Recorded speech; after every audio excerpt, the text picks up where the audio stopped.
प्रिय विद्यार्थियों, आज इस कालांश में भवनाद्य अर्थक प्रत्ययों में से एक प्रत्यय है डट प्रत्यय। उस डट प्रत्यय पे मैं आज आपसे इस कालांश में चर्चा कर रहा हूँ। डट प्रत्यय विधायक एक विधि सूत्र है, तस्य पूर्णे डट। सूत्र है तस्य पूर्णे डट। इस सूत्र पे चर्चा कर रहे हैं। यह सूत्र कहना चाहता है कि षष्ठ्यंत संख्यावाचक प्रातिपदिक से, संख्यावाचक प्रातिपदिक से पूर्ण अर्थ में पूरा करने वाला, पूर्ण अर्थ में तद्धित संज्ञक डट प्रत्यय होता है। डट में से भी तय की हलंत्यम सूत्र से इत संज्ञा हो जाती है और डय की चुटु सूत्र से इत संज्ञा होने पर मात्र अशेष रहता है। पूर्ण अर्थ मैं एक उदाहरण देकर के बताना चाहूँगा आपको। जैसे संख्या है एकादश, संख्या है एकादश। 11 व्यक्ति जो हैं, उस 11 व्यक्तियों में जैसे 10 व्यक्ति हैं, तो 10 व्यक्तियों से वह संख्या पूरी नहीं होती जब तक कि उसके साथ में 11वां व्यक्ति नहीं जुड़ता है। तो उस 11 की एकादशन को पूरा करने के लिए पूर्ण अर्थ में डट प्रत्यय जोड़ा जाता है। मेरा कहने का मतलब ये है कि जो 11वां व्यक्ति जो है वह पूर्ण अर्थ में आया है। जैसे एकादश है, एकादश है 11वां। लौकिक विग्रह हुआ एकादशानाम पूर्ण है, एकादशानाम पूर्ण है। 11वां व्यक्ति वह पूर्ण अर्थ में है। तो तस्य पूर्णे डट सूत्र है। सर्वप्रथम एकादशन आम, एकादशन आम षष्ठ्यंत संख्यावाचक प्रातिपदिक। एकादशन आम संख्यावाचक षष्ठी, एकादशन आम इस संख्यावाचक षष्ठ्यंत प्रातिपदिक से पूर्ण अर्थ में, पूरा करने वाला अर्थ में डट प्रत्यय होता है। डट में से भी अमात्र शेष रहा। कृत्तदित समासा सूत्र द्वारा समग्र शब्द समुदाय की प्रातिपदिक संज्ञा अर्थात एकादशन आम धन डट की प्रातिपदिक संज्ञा हुई। सुप्पो धातु प्रातिपदिकों सूत्र द्वारा सुप का लोप, लोप अर्थात आम का लोप। आम का लोप जब हुआ सुप का, तो स्थिति बनी एकादशन धन अ, एकादशन धन अ। यचिबम सूत्र द्वारा एकादशन की भय संज्ञा होगी। भय संज्ञा होने के बाद टेह सूत्र द्वारा, टेह सूत्र द्वारा डित परे रहते, क्योंकि डट में से ड की इत संज्ञा हो चुकी है इसलिए वह डित है। डित परे रहते भय संज्ञक टी, टी मीन्स अन का लोप हो गया। लोप होने पर एकादश ऐसा सहलंत धन अ और दोनों को मिलाया तो बना एकादश। स्वोजस सूत्र से प्रथमा विभक्ति के एक वचन में सु और स को रुत्व विसर्ग होने पर एकादशः प्रयोग सिद्ध होता है।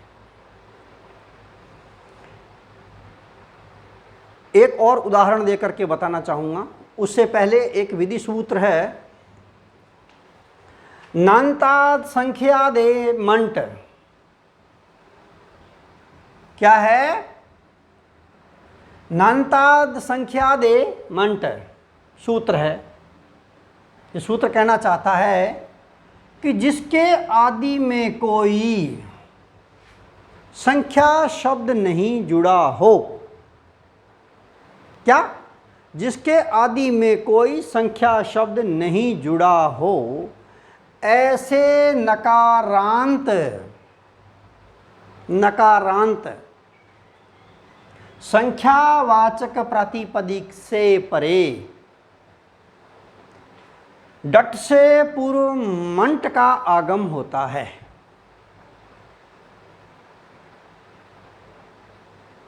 देखिएगा, तय हलंत की हलंत्यम सूत्र से इत संज्ञा हो गई। दिया हुआ जो ऐ है वह इत संज्ञक है, इसलिए मात्र मैं हलंत शेष रहता है। तो मैं ऐ अनुनासिक की और तय की इत संज्ञा होने पर मात्र मैं हलंत शेष रहता है। जैसे बताना चाहूंगा, ये सूत्र कहाँ कार्य करेगा? जैसे एक शब्द है पंचम है। शब्द क्या है? पंचम है। पंचम मीन्स पांचवा।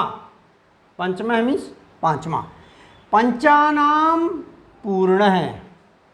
पंचानाम पूर्ण है।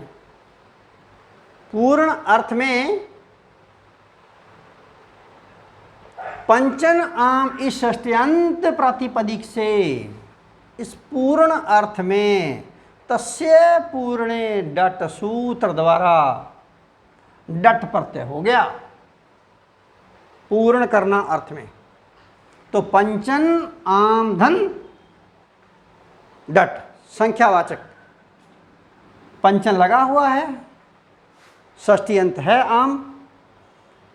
कृतदित समासा सूत्र से समग्र शब्द समुदाय की प्रातिपदिक संज्ञा अर्थात पंचन आम और डट की। सुप्पो धातु प्रातिपदिक्यो सूत्र द्वारा सुप का लोप अर्थात आम का लोप। तो स्थिति बनी पंचन और अ, डट, डट का अ। अब यहाँ ये सूत्र काम कर रहा है कि नंतात संख्यादे मंट, इस सूत्र द्वारा ये सूत्र कह रहा है कि जिसके आदि में कोई संख्या शब्द नहीं हो, ऐसे नकारांत उसके अंत में न होना चाहिए। यहाँ न दे रखा है अंत में, और इस पंच से पहले कोई संख्यावाचक शब्द नहीं है, इसलिए डट से पूर्व मंट का आगम होगा अर्थात मैं हलंत का आगम होगा। जैसे एक उदाहरण है, जैसे एकादशन। तो एकादशन में दशन है, दशन से पूर्व एका वो संख्यावाचक शब्द दिया हुआ है और दशन का न हलंत दे रखा है। यहाँ नान्ताद संख्यादे मंट सूत्र काम नहीं करेगा। क्यों नहीं काम करेगा? क्योंकि ये कहना चाहता है कि जिसके आदि में कोई संख्या शब्द नहीं होना चाहिए। जैसे एकादशन में 10 से पूर्व एका लिखा हुआ है, जुड़ा हुआ है, यहाँ ये सूत्र काम नहीं करेगा। जैसे द्वादशन, द्वादशन में 10 से पहले द्वाद लिखा हुआ है, संख्या शब्द है, इसलिए यहाँ पर यह सूत्र काम नहीं करेगा। परंतु पंचन में से इससे पूर्व कोई संख्या शब्द नहीं है, इसलिए यहाँ पर यह सूत्र कार्य कर रहा है। मुझे लगता है समझ में आ गई होगी आपको बात। तो नंताद संख्यादे मंट सूत्र द्वारा डट से पूर्व मंट का अर्थात मैं हलंत का आगम हुआ, तो बना पंचन और म। न लोपः प्रातिपदिकांतस्य सूत्र से पंचन के न हलंत का लोप हो गया।